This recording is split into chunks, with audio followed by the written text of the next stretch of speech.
इबरतनाक और सच्ची कहानी 4 से 5 मिनट में सुनाना चाहता हूं, बिल्कुल सीधे साधे अल्फाज में जो आपको समझ में आए। माइकल जैक्सन को कौन नहीं जानता? माइकल जैक्सन जिसने म्यूजिक और डांस को एक नया अंदाज दिया। माइकल जैक्सन एक दिन नुजूमी यानी ज्योतिषी के पास गया और कहा कि मैं तुमसे 2 सवाल करता हूं, तुम इसका जवाब दो। नुजूमी ने कहा कि जरूर, मैं कोशिश करता हूं। माइकल जैक्सन ने कहा, क्या ये मुमकिन है कि मेरा ये जो काला रंग है ये गोरा हो जाए? और दूसरा मेरा सवाल यह है कि मेरी जिंदगी कितनी है, मैं कितने साल तक जिंदा रहूंगा? तो उस नुजूमी और ज्योतिषी ने कहा कि देखिए, जहां तक तुम्हारी शक्ल की बात है, ये जैसी है वैसी ही रहेंगी, इसको तुम बदल नहीं सकते। और जहां तक आपकी उम्र की बात है, इंसान दुनिया में 60-70 या बहुत हो गया तो 100 साल तक ही जिंदा रह सकता है।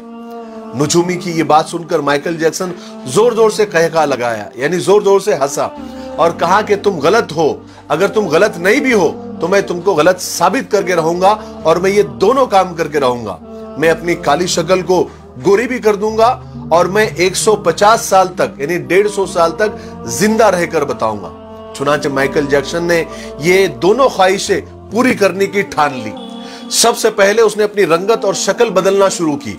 उसके लिए उसने अमेरिका और यूरोप के 55 चोटी के प्लास्टिक सर्जन डॉक्टर्स की खिदमत हासिल की। यहां तक कि 1987 तक उसने अपनी बिल्कुल शक्ल, जिल्द, हरकत सब कुछ बदल दिया। यानी काले और सियाह माइकल जैक्सन की शक्ल अब एक खूबसूरत औरत की शक्ल जैसी हो गई थी। एक नया और गोरा माइकल जैक्सन लोगों ने देखा, बल्कि देखी भी बोले तो चलेगा। उसने 1987 में बेट नाम की अपनी तीसरी एल्बम को जारी किया। यह गोरे माइकल जैक्सन की पहली एल्बम थी जो बहुत कामयाब रही। तकरीबन 3 करोड़ उसकी कॉपियां फरोख्त हुई। इस एल्बम के बाद उसने बहुत सारे सोलो टूर्स भी किए, मुल्कों मुल्कों, शहर शहर गया और अपने शोज के जरिए उसने करोड़ों डॉलर कमाए। इस तरह उसने अपने काले रंगत को सबसे पहले शिकस्त दी। उसके बाद माइकल ने अपने माजी से भागना शुरू किया, अपने अतीत से भागना शुरू किया। उसने तमाम अपने खानदान से रिश्ते नाते तक तोड़ लिए, अपने एड्रेस चेंज कर लिए, यहां तक कि पैसे के दम पर उसने गोरे माँ बाप तक खरीद लिए और उसने अपने पुराने दोस्तों से जान छुड़ा ली। और इसकी वजह से वो अकेला भी होता गया और बनावटी और आर्टिफिशियल और मसनूई दुनिया में और उसके भंवर में वो फंसता चला गया। इसी आर्टिफिशियल तरीके से उसने एक बेटा बेटी भी पैदा किए। अब बारी थी 150 साल तक जिंदा रहने की और उसने 150 साल जिंदा रहने के लिए वो जतन किए, वो तरीके अपनाए जो हम सोच भी नहीं सकते। वो सिर्फ ऑक्सीजन तंबू में ही सोता था और जरासीम और बैक्टीरिया और बीमारी के असरात से दूर रहने के लिए उसने दस्ताने पहनना शुरू कर दिए। लोगों से हाथ मिलाने से पहले वो हैंड ग्लोव्स पहनता था।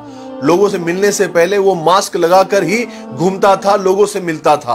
और खाना डायरेक्ट नहीं खाता था, वो स्पेशल खाना ही खाता था और अपने साथ 12 डॉक्टर्स की पूरी टीम साथ में लेकर घूमता था। और ये 12 डॉक्टर्स मिलकर डेली, रोजाना उसके जिस्म के एक एक हिस्से का टेस्ट करते थे। और खाना उसका पहले लेबोरेटरी में टेस्ट होता था, वहां से ग्रीन सिग्नल मिलता था, उसके बाद ये खाना खाता था। और उसका स्टाफ उसे रोजाना वर्जिश भी कराता था। यहां तक कि आप यकीन मानिए, उसने एक्स्ट्रा फेफड़े, दिल, गुर्दे, जिगर, आंखें सबका एक्स्ट्रा बंदोबस्त करके रखा था। यानी ऐसे डोनर्स तैयार करके रखा था जिसके घर का पूरा खर्च माइकल जैक्सन उठाता था। और वो डोनर्स भी हमेशा तैयार रहते थे कि कब हमारे दिल, गुर्दे, फेफड़े की जरूरत माइकल जैक्सन को पड़ जाए। और इन सब कारनामे करके माइकल जैक्सन को इस बात का यकीन हो गया था कि अब वो 150 साल तक आराम से जिंदा रह सकता है। फिर एक दिन 25 जून की रात आई। माइकल जैक्सन को सांस लेने में दुश्वारी, तकलीफ होना शुरू हुई।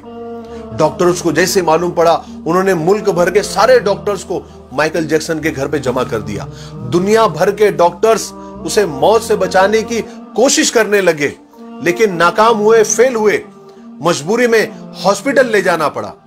और वो शख्स जो 150 साल जीने के लिए उसने सब कुछ किया, सिर्फ 30 मिनट में मर गया। 30 मिनट में उसकी रूह चुटकी से भी कम टाइम में खुदा के पास पहुंच गई।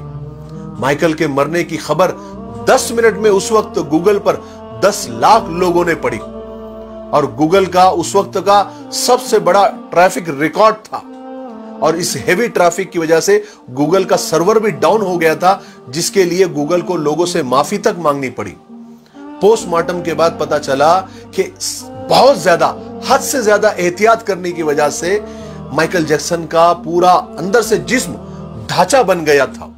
वो गंजा था, उसकी पसलियां टूटी हुई थी, उसकी टांगों और हाथों पर इंजेक्शन के हजारों निशान थे, हजारों सुराख थे, और प्लास्टिक सर्जरी की वजह से वो पेन किलर का मोहताज हो गया था। लेकिन ये सारी एहतियात, ये डॉक्टरों की टीम, ये डोनर्स की टीम, ये इंजेक्शन, ये गोलियां, ये दवाइयां उसे मौत से नहीं बचा सकी। मेरे भाइयों, माइकल जैक्सन की ये मौत लोगों के लिए ऐलान है कि इंसान पूरी दुनिया पर फतेह पा सकता है, लेकिन अपने मुकद्दर को नहीं बदल सकता, अपने खुदा का मुकाबला नहीं कर सकता, मौत का मुकाबला नहीं कर सकता।